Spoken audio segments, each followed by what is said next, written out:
ಎಲ್ಲರಿಗೂ ನಮಸ್ಕಾರ. ಜಾಲ ಕ್ವಿಜ್ ಕಾರ್ಯಕ್ರಮಕ್ಕೆ ತಮಗೆಲ್ಲ ಸ್ವಾಗತವನ್ನ ಕೋರ್ತಾ ಇದ್ದೇವೆ. ಇಂದಿನ ಜಾಲ ಕ್ವಿಜ್ ಕಾರ್ಯಕ್ರಮವನ್ನ ಎಚ್ ವೆಂಕಟೇಶ್ ಮೂರ್ತಿ ಅವರ ಬದುಕು ಬರಹದ ಬಗ್ಗೆ ಮೀಸಲಾಗಿಟ್ಟಿದ್ದೇವೆ. ನಮ್ಮ ನಡುವೆ ಬದುಕಿರುವಂತ ಪ್ರಮುಖ ಕವಿಗಳಲ್ಲಿ, ಸಾಹಿತಿಗಳಲ್ಲಿ ವಿ ಬಹಳ ಮುಖ್ಯರಾದವರು.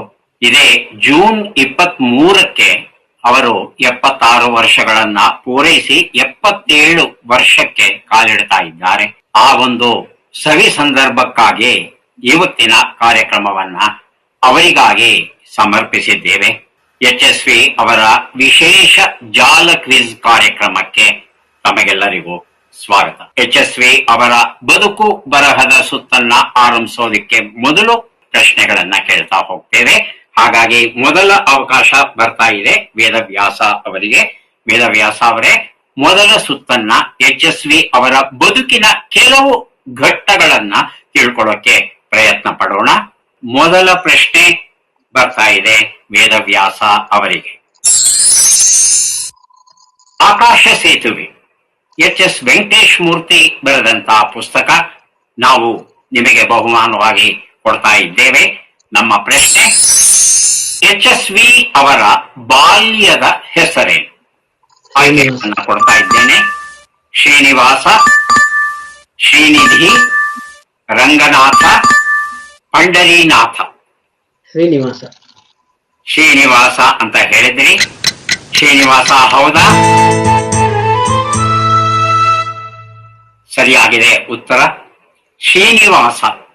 ಎಚ್ ಅಂದ್ರೆ ಹೋದಿಗೆರೆ ಅಂತ ಬರುತ್ತೆ. ಶ್ರೀನಿವಾಸ, ಅದಾದ ಮೇಲೆ ವೆಂಕಟೇಶ್ ಮೂರ್ತಿ. ವಿ ಅಂತ ನಮಗೆ ಅವರು ಚಿರಪರಿಚಿತರು. ಮುಂದಿನ ಪುಸ್ತಕ ಮತ್ತು ಪ್ರಶ್ನೆ, ವೆಂಕಟೇಶ್ ಮೂರ್ತಿ ಬರೆದ ತಾವರೆಯ ಬಾಗಿಲು ಎನ್ನುವ ಪುಸ್ತಕ ಕವಿತೆಯ ಬಾಗಿಲಿಗೆ ಹಾಕಿರುವ ಬೀಗವನ್ನ ತೆರೆಯುತ್ತಂತೆ ಈ ತಾವರೆಯ ಬಾಗಿಲು. ಈ ಪುಸ್ತಕ ಜ್ಯೋತಿ ಅವರಿಗೆ ದೊರೆಯಲಿ ಅಂತ ನಮ್ಮ ಆಸೆ. ಪ್ರಶ್ನೆ, ವಿ ಅವರ ಮೊದಲ ಕಾವ್ಯಗುರು ಯಾರು? ಆಯ್ಕೆಗಳನ್ನ ಕೊಡ್ತಾ ಇದ್ದೇನೆ. ಬೇಂದ್ರೆ, ಕುವೆಂಪು, ಪುತಿನ, ನಿಸಾರ್ ಅಹಮದ್. ನಿಸಾರ್ ಅಹಮದ್. ನಿಸಾರ್ ಅಹಮದ್ ಉತ್ತರ ಸರಿಯಾಗಿದೆ. ನಿಸಾರ್ ಅಹಮದ್ ವಿ ಅವರನ್ನ ಭೇಟಿಯಾಗೋದಕ್ಕೆ ಮೊದಲೇನೆ ಅವರು ಪ್ರಕಟಿಸಿದಂತಹ ಕವನ ಸಂಕಲನ ಪರಿವೃತ್ತಾನ ನೋಡ್ತಾರೆ.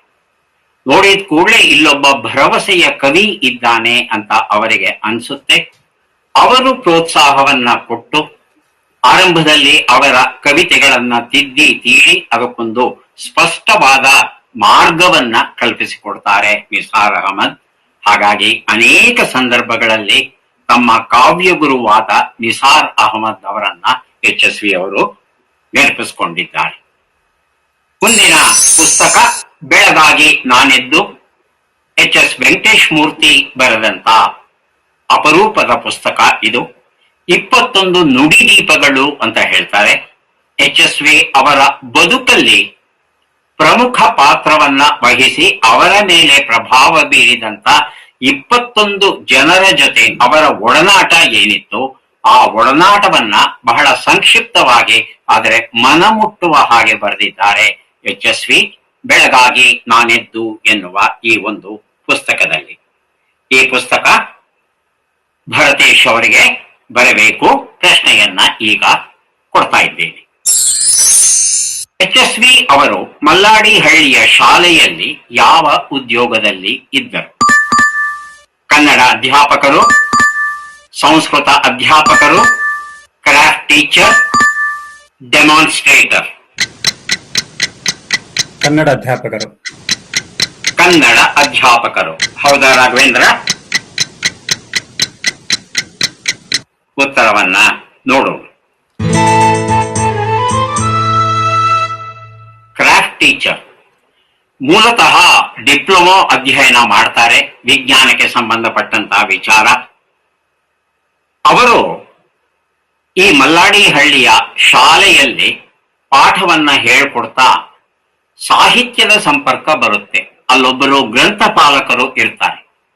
ಅವರು ಯಶಸ್ವಿ ಅವರ ಮೇಲೆ ಬಹಳ ದೊಡ್ಡ ಪ್ರಭಾವವನ್ನ ಬೀರಿ ಅವರಿಗೆ ಬೇಕಾಗುವಂತ ಎಲ್ಲ ಪುಸ್ತಕಗಳನ್ನ ಒದಗಿಸ್ತಾ ಯಶಸ್ವಿ ಅವರಿಗೆ ಮಾರ್ಗದರ್ಶನ ಕೊಟ್ಟು ಕನ್ನಡ ಸಾಹಿತ್ಯದಲ್ಲಿ ಆಸಕ್ತಿ ಅಭಿರುಚಿ ಹುಟ್ಟುವ ಹಾಗೆ ಮಾಡ್ತಾರೆ. ಹಾಗಾಗಿ ಕವನಗಳನ್ನ ಬರೆಯೋಕೆ ಶುರು ಮಾಡ್ತಾರೆ ಯಶಸ್ವಿ. ಅಲ್ಲಿನ್ನೂ ಮಲ್ಲಾಡಿಹಳ್ಳಿಯಲ್ಲಿ ಇರುವಾಗಲೇನೆ ಆ ಕವನಗಳನ್ನೆಲ್ಲ ನೋಡ್ತಾರೆ. ನೋಡ್ಬಿಟ್ಟು ಇದು ಚೆನ್ನಾಗಿದೆ, ಇದು ಚೆನ್ನಾಗಿಲ್ಲ, ಹೀಗಿದ್ರೆ ಹೇಗೆ, ಹಾಗಿದ್ರೆ ಹೇಗೆ, ಹೀಗೆಲ್ಲ ಚರ್ಚೆ ಮಾಡ್ತಾ ಆ ಕವನಗಳಿಗೆ ಒಂದು ನಿಖರ ರೂಪವನ್ನ ಕೊಡ್ತಾರೆ ಆ ಲೈಬ್ರರಿಯನ್ ಅವರು. ಶಫೀಲ್ಡ್ ಕವಿತೆಗಳು ಎಚ್.ಎಸ್. ವೆಂಕಟೇಶ್ ಮೂರ್ತಿ ಬರೆದಂತ ಪುಸ್ತಕ ಇದು.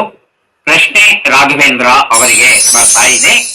ಯಶಸ್ವಿ ಅವರಿಗೆ ಎಂಎ ಪ್ರವೇಶಾವಕಾಶವನ್ನ ಯಾರು ಒದಗಿಸಿ ಕೊಟ್ಟರು? GL Ramappa, K Marulasiddappa, NS Lakshminarayana Bhatta, GS Shivarudrappa.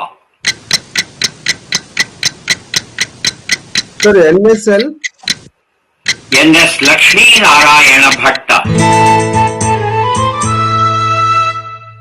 ಉತ್ತರ ಸರಿಯಾಗಿದೆ. ಎನ್ಎಸ್ ಲಕ್ಷ್ಮೀನಾರಾಯಣ ಭಟ್ಟ ಅವರು ಅವಕಾಶ ಮಾಡಿಕೊಡ್ತಾರೆ. ಲಕ್ಷ್ಮೀನಾರಾಯಣ ಭಟ್ಟ ಅವರೂ ಸಹ ಪುಸ್ತಕವನ್ನ ಓದಿರ್ತಾರೆ, ಪರಿವೃತ್ತಾನ. ಇವರು ಒಂದು ಸಲ ಕೆ ಮರುಳಸಿದ್ದಪ್ಪ ಅವರನ್ನ ಭೇಟಿಯಾಗೋದಿಕ್ಕೆ ಬರ್ತಾರೆ ವಿಶ್ವವಿದ್ಯಾನಿಲಯಕ್ಕೆ. ಅಲ್ಲಿ ಎಂಎ ಪ್ರವೇಶಾವಕಾಶಕ್ಕೆ ಅಂತ ಬಂದಿರ್ತಾರೆ. ಇದು NSL ಅವರಿಗೆ ಗೊತ್ತಾಗುತ್ತೆ. ಆಗ ಅವರು ನೇರವಾಗಿ ಜಿಎಸ್ ಶಿವರುದ್ರಪ್ಪ ಅವರ ಬಳಿ ಹೋಗಿ, ಒಬ್ಬ ಪ್ರತಿಭಾವಂತ ವಿದ್ಯಾರ್ಥಿ ಬಂದಿದ್ದಾರೆ, ಅವರು BA ಪೂರ್ಣಗೊಳಿಸಿಕೊಂಡಿದ್ದಾರೆ, MA ಪ್ರವೇಶಾವಕಾಶ ಬೇಕು ಅಂತ ನಮ್ಮಲ್ಲಿ ಬಂದಿದ್ದಾರೆ, ದಯವಿಟ್ಟು ಅವರಿಗೆ ಒಂದು ಅವಕಾಶವನ್ನ ಮಾಡಿಕೊಡಿ ಅಂತ ಹೇಳಿದಾಗ ಶಿವರುದ್ರಪ್ಪನವರು NSL ಅವರ ಮಾತಿಗೆ ಬೆಲೆಯನ್ನ ನೀಡಿ ಅವಕಾಶವನ್ನ ಕೊಡ್ತಾರೆ. ಆ ಅವಕಾಶವನ್ನ ಕೊಟ್ಟದ್ದು ಕೇವಲ ಯಶಸ್ವಿ ಅವರಿಗೆ ಲಾಭ ಆಗಿದ್ದಲ್ಲ, ಇಡೀ ಕನ್ನಡಿಗರಿಗೆ, ಕನ್ನಡ ಸಾಹಿತ್ಯಕ್ಕೆ ಬಹುದೊಡ್ಡ ಶಕ್ತಿ ಒಂದು ದೊರಕಿದ ಹಾಗೆ ಆಗುತ್ತೆ. ಆ ಶಕ್ತಿ ಯಾವ ವಿರಾಟ್ ರೂಪವನ್ನ ತಾಳಿದೆ ಅದನ್ನ ನಾವೆಲ್ಲ ನೋಡಿದ್ದೇವೆ. ಹಾಗಾಗಿ ಈ 4 ಜನರಿಗೆ ನಾವು ಕೃತಜ್ಞರಾಗಿ ಇರಬೇಕಾಗುತ್ತೆ.